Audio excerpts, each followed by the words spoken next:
Hi, my name is Han Chen, and in this video I'll be briefly talking about my mini research problem. My data set is about 10,000 loan applications.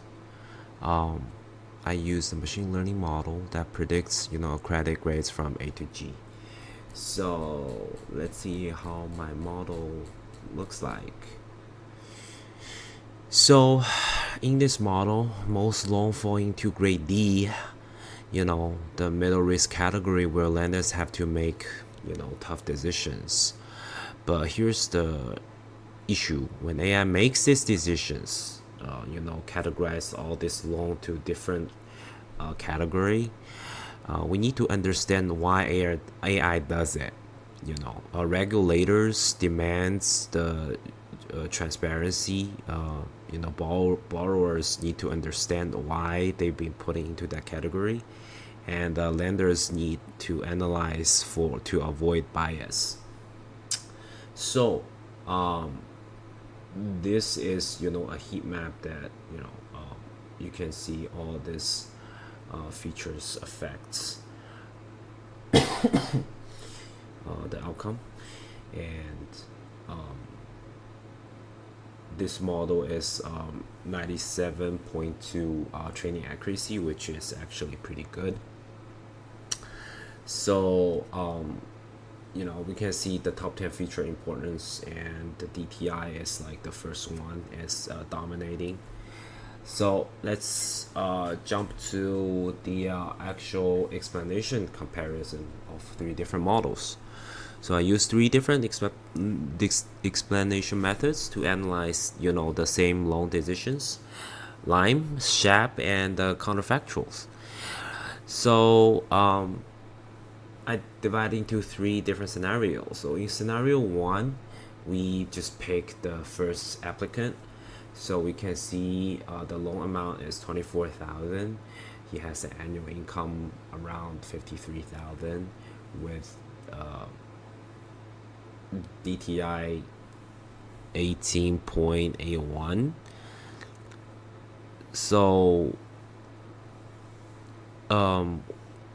watch all three methods analysis the same decision simultaneously.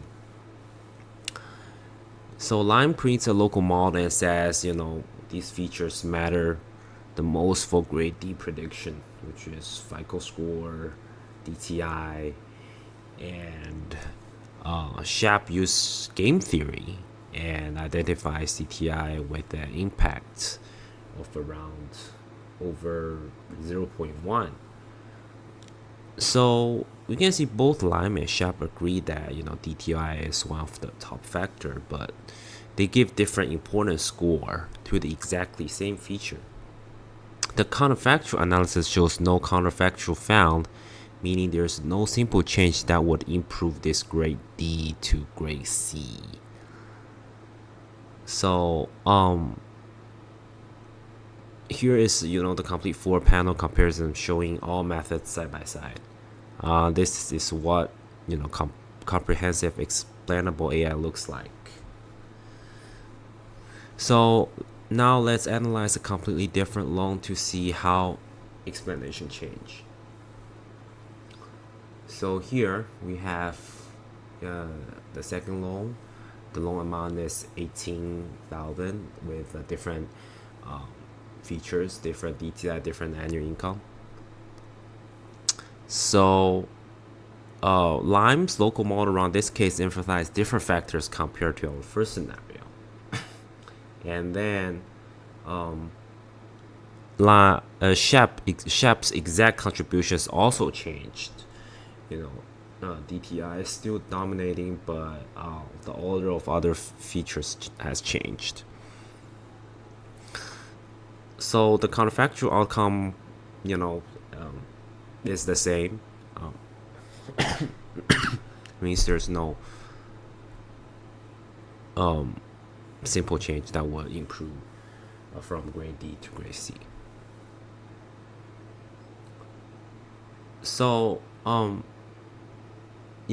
with the same AI model analyzed by the same methods, but explanations tell different stories depend on which loan we are looking at.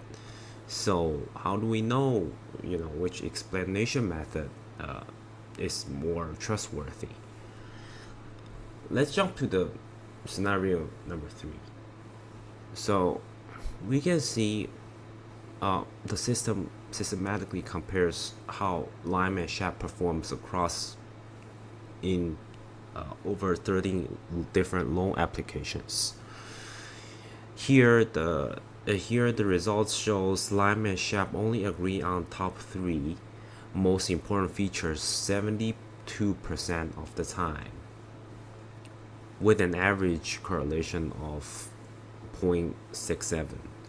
So this tells us that while the methods generally agree, there is still a 28% disagreement rate that creates uncertainty in AI explanations. So some loan may have like perfect agreement between methods. Others have almost none. So the variation is enormous.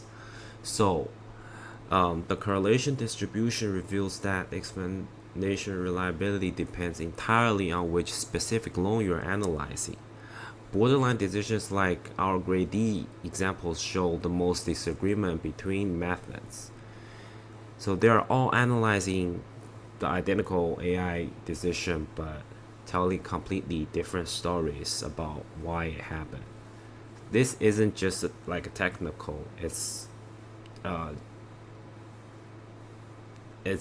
transparency problem that affects maybe millions of loan applicants are rejected or accepted by AI.